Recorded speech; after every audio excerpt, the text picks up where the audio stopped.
김민수 목사입니다. 오늘도 주님 주시는 풍성한 영의 양식과 은혜와 평강이 충만하게 넘쳐나기를 축복합니다. 아멘. 오늘 말씀은 사무엘상 21장 6절 말씀입니다. 제사장이 그 거룩한 떡을 주었으니 거기는 진설병 곧 여호와 앞에서 물려낸 떡밖에 없었음이라. 이 떡은 더운 떡을 드리는 날에 물려낸 것이었더라. 아멘. 집중호우로 교회 옆에 있는 건물 지하 1층 노래방이 침수되기 시작했습니다. 그래서 그 건물 1층에서 식당을 운영하고 있는 그 교회 집사님께서 교회에 양수기가 있으니 내가 빌려오겠다고 했습니다.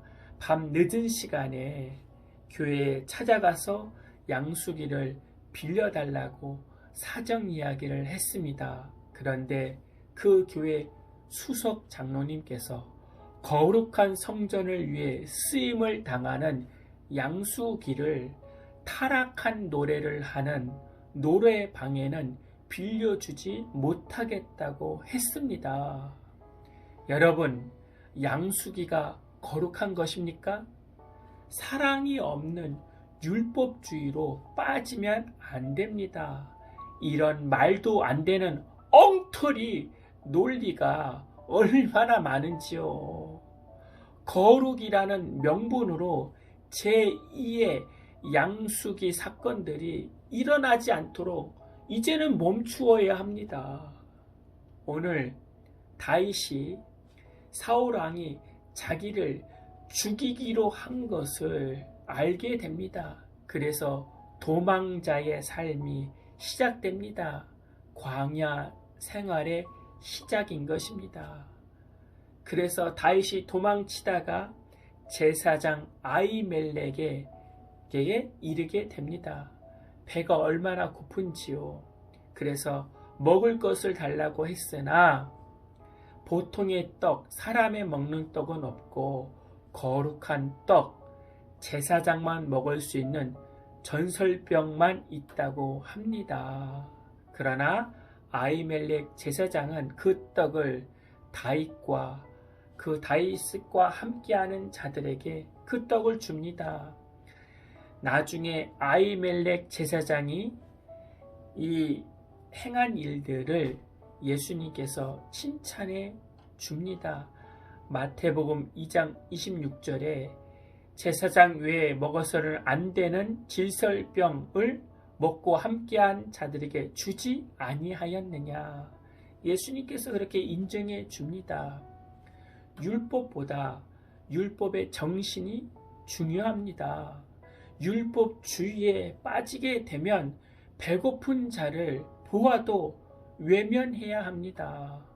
떡 자체가 거룩한 것이 아니라 그것이 어떤 용도로 사용되고 있느냐가 더 중요한 것입니다. 율법에 묶여서 사랑을 전하지 않는다면 그것이 더 악한 것입니다. 아히멜렉의 진설병은 배고픈 자를 위해 주는 것이 잘한 것입니다.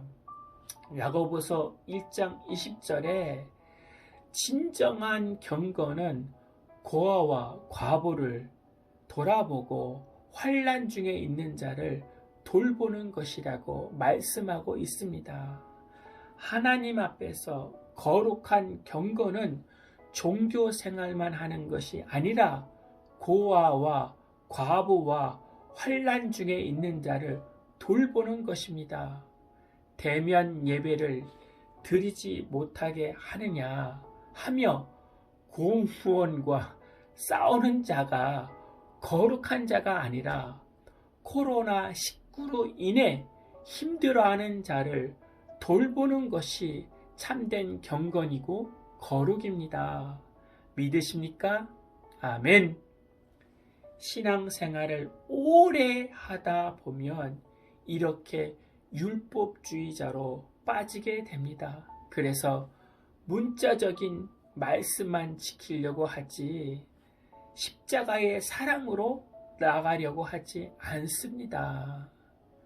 나에게 있는 양수기가 있다면 주일이라도 빌려주세요. 도와주세요.